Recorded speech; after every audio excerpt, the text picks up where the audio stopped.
Get the Intel, the podcast meant for those of us trying to find out what the hell is going on in the field. Here we discuss tools, techniques, and approaches that you can implement to streamline operations and let you focus on your craft.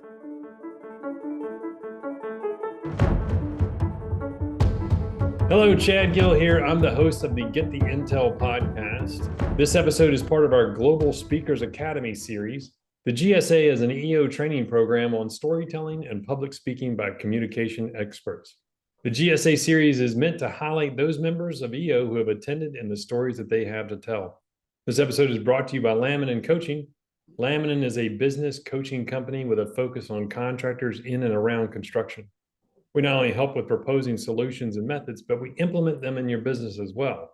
After all, good ideas are not useful until they're implemented.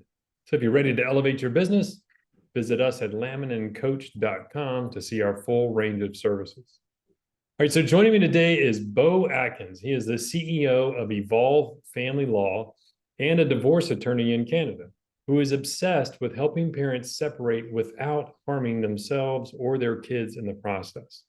He combines over a decade of experience as a lawyer with his personal experience with divorce, including his parents, and one with the mother of his son that he went through during law school.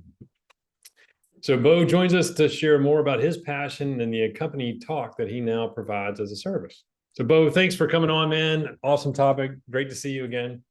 Yeah, likewise. Wicked to see you. So it's probably colder there than it is here. I'm sure of it. It's like 47 here, or 47 maybe. Our lakes are already frozen. Oh man, yeah, that works out pretty good. See, that's easier for you because my daughter came home for our Thanksgiving holiday, and we normally do some sort of fitness challenge around the holidays. So we had Planksgiving, which is when we start with a 30-second plank in November and work our way to a 5-minute plank. This is all of my kids and stuff like that. We have 4 kids. This year we forgot about it. So she showed up here at Thanksgiving. I was like, hey, Dad, we're going to plunge into Christmas. I was like, so we're doing the cold water plunge. Have you done this? Yeah. So I do an ice bath. I actually have a bath right outside my door. I have to put a heater in it, but almost every day I jump into it. How cold is yours? It is, I keep mine at 3 degrees Celsius, which is going to be about 35 or 36 degrees Fahrenheit. And how long are you staying in it? About a minute and a half tops. Yeah, I've gotten to, we started at 30 seconds, went to 45. We've only done like 2 days in a row now. So I did a minute this morning. And that's after a minute, it just seems like you get numb. It's like, I think you stay in there's one after that. Yeah, exactly. Well, man, that's awesome. So how did you come to, I guess, first off, to tell us like kind of the thesis of your talk and what it is you're wanting to kind of share with folks. Well, the thesis of my talk is that separating parents harm their children, and they do it unintentionally, but with a gentle nudge, they can be steered away from doing that. Because of course, nobody wants their kids to be messed up, not only during the process, but studies show for years after. There was a 8-decade study that was done through Stanford on all of these kids. And what they found is one of the biggest markers affecting longevity was if your parents went through divorce. Kids were living 5 years less. So it affected them over the course of their entire lives. And so I think that's certainly my passion, is for helping people as they navigate a really, really difficult process. Yeah, which is it sounds odd as when you hear divorce attorney, you think, okay, you want this cutthroat person that's real aggressive and can protect you and things like that. But that's not you at all. That's not your push. Well, it was when I started out in law, and it can be, don't get me wrong. If we in my law office, we represent both sides of files, and if we're met with somebody unreasonable, sometimes we have to sort of let the teeth show a little bit. But the reality is that's almost never going to yield a positive result, particularly for kids. It was actually through Entrepreneurs Organization that I dove into quite a bit of sort of the background behind my passion and obsession with this. I don't know if you've ever done the lifeline exercise with your EO chapter. No. But with mine, so essentially what you do is go from childhood to where you are now and try to plot all the things that got you there. So you're discussing all of the things that happened throughout your childhood, all through high school, all through college, and sort of mapping that out. And one of the things I discovered was that my parents' divorce affected me more than I think I ever appreciated. When my parents, when I was about 14, probably ages 12 through 14, my parents were fighting more and more frequently, and it was getting more and more intense. The conflict was just being dialed up. And it culminated in, when I was 14, me interrupting their last fight that I remember them together as spouses and yelling at my dad, telling him to leave. I've never regretted that, and I've never felt responsible for their separation, because I feel like they were two people who really needed to separate. It would have been a very toxic environment if they stayed together. But I don't think I realized that still affected me. Being the one to stand up to my adult dad at the age of 14 and essentially end my parents' relationship. And so it wasn't until I did that lifeline exercise that I realized that, which was really cool. And so diving into that trauma, I guess I'll call it a bit of a trauma, really had me exploring that a lot deeper. And so when you get into that situation and you're like, okay, I mean, and like I said, I mean, if you read somebody unreasonable, things do have to get, like you say, have the teeth show, and it gets aggressive, and it does all the things that you hope that it doesn't. But you can still do that in a way that doesn't, damage the children. Is that the idea? That's my theory. So again, I'm sort of diving into this whole thing, and it got me curious. So I realized, okay, it's been 25 years, and I'm just realizing that this event has affected me. And so I wanted to write about it and explore it a bit deeper. And I decided I was going to interview my parents about it and get their take. I've got a decent relationship with both of them, and a good relationship with both of them. And so I sat down with my dad over lunch and started interviewing him about his separation with my mom, asking what was going through his mind, how sort of all of the things that you might want to know about someone's experience. And then I asked him the question, okay, well, what about when I came in and I interrupted a fight, told you to leave, you left, and that was it? How did you feel with that? And to my absolute amazement, he had no recollection of that event. Wow. And which was baffling to me. I chalked it up. He drank a lot back then. And so I chalked it up to, he must have just been that intoxicated and just didn't remember.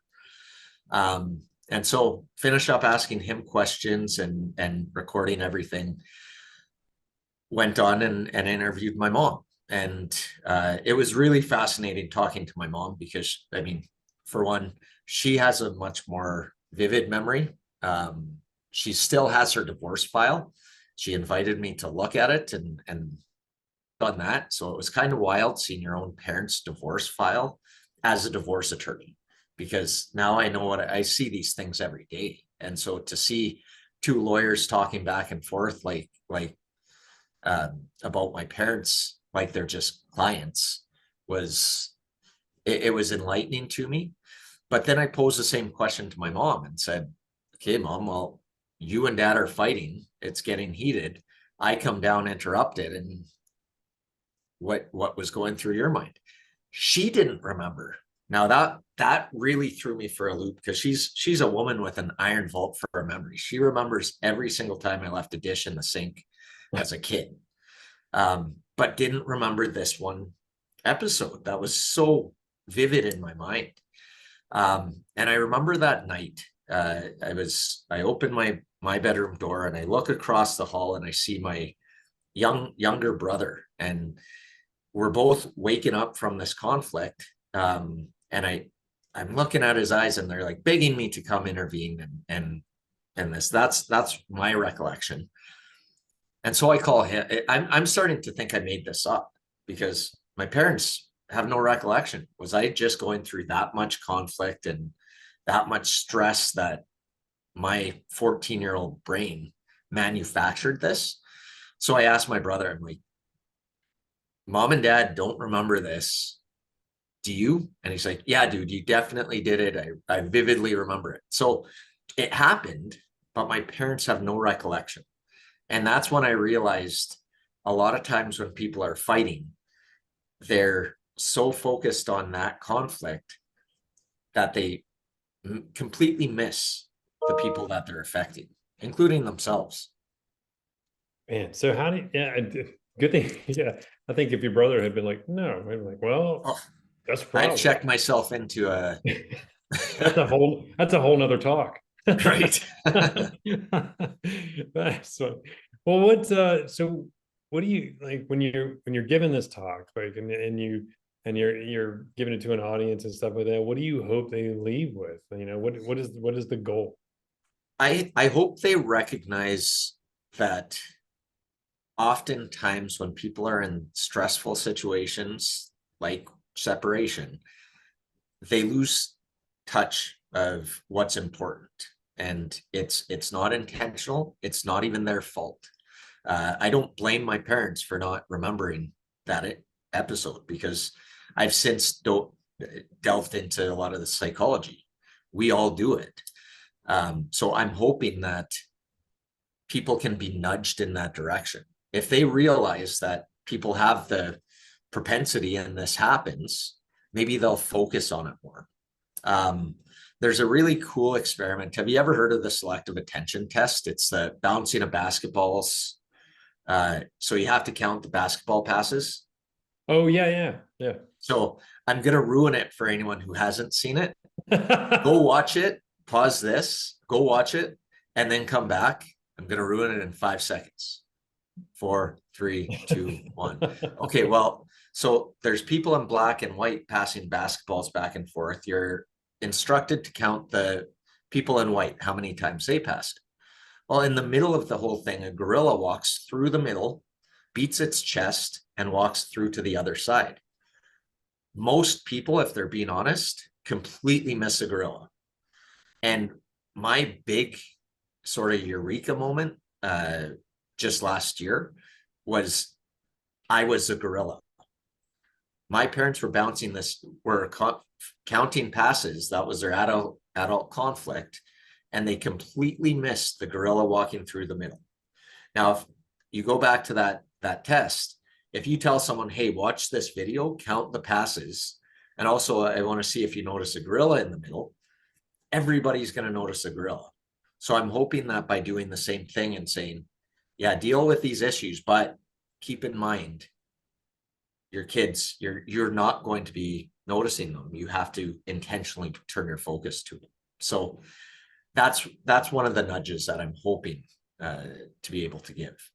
That's a great analogy. I think that it's not that you're not going to continue to count the passes. It's not that you're going to do the things that you need to do, but it's just having that presence in your mind. Because like you said, I mean, I don't think either one of your parents wanted you to have that memory. And like I said, it's like a super small thing to them, but it was huge for you. And Totally. yeah. So how's it being received? Like when you are you using this with clients and that kind of thing? And is it just something that you kind of folded into your practice as anatomy? Well, my hope, last year I started a tech company, and it's pre-launch. Quite honestly, I don't really know what it's going to look like, but I hope that it's the thing that on a massive scale is able to provide the nudge to help people separate. It's the goal is that it helps people separate without necessarily needing lawyers or courts, which I think a lot of the time are parts of the problem. I'll fully acknowledge sometimes I'm the problem. Sometimes I'm escalating conflict. Very few people go to a lawyer to try and rekindle a marriage. That's the wrong place to go. And so if once that tech company is launched, my hope is that business puts my other business out of business. Because quite frankly, I think most people are capable of resolving things without lawyers or courts. It is tough. I mean, it is a super emotional, passionate time for any number of reasons why a separation would be occurring. But yeah, you would like to believe that there's some sort of moderating voice that can be like, hey, let's just, having watched my brother go through a very vicious divorce, from the outside, you could stand back and easily say, well, this is going to end very poorly for everyone. And they experienced the same thing that you're talking. They definitely had some damage that went down to the next generation unintentionally, at least I believe it's unintentionally. I hope that it is. But it still happens. And that's not, it is unfortunate at the best and destructive as hell at its worst. Well, and I think my hope is 90 to 95% of people don't need an accountant to file their taxes. They can use it on TurboTax or H&R Block or some sort of tax filing service. And I have a theory that the same percentage, if provided with the right support, wouldn't need a lawyer, and could resolve things, resulting in a more amicable and a more sustainable and a healthier solution. Again, that's not going to screw everybody up in the process. So if you had 2 or 3 quick things, if you're like, hey, if you're getting ready to go through a separation, like, what is this something where you're like, hey, just, keep in mind these 2 things or 3 things if you're dealing with this and you're going through it with children? Number one, go to a counselor. A lot of people come to us as divorce attorneys for personal counseling. I always give the disclaimer, I will be the most expensive, least qualified counselor anywhere that you can find. Get personal counseling. Nobody's strong enough to go through it themselves. I mean, you can try, but it's going to make the whole process that much more painful. So get that help, particularly if you're not convinced that it's a final separation, because we are the executioner of relationships. If you come to me and you want me to draft up divorce documents or a letter or anything like that, good luck coming back from that. So you better make sure that the relationship's over. And if not, you owe it to yourself to keep trying. Now, that's not to say you don't want to sort of understand where you are legally speaking, but make it very clear if you're seeing a divorce attorney that that's your intention, that you don't know if it's over, you just want to know where you stand. So that's probably where I direct people. Don't lawyer up too quick. And I shouldn't say that. Like I said, you need to know where you stand, but don't get too aggressive out of the gate. That's what bankrupts people. I think one of my best advices I got from a mentor was, don't ever go to court angry. Go with a plan. Don't go angry.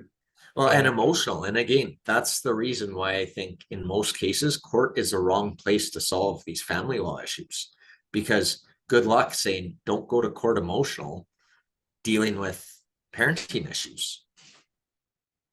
Try and remove emotion. It's almost impossible. So if this is a talk that you want to hear given and that kind of thing, what's the best way to get a hold of you? LinkedIn. I'm fairly active on LinkedIn. Email. I'm pretty receptive to that tue. So fantastic. Well, we'll post your LinkedIn profile and connect to it.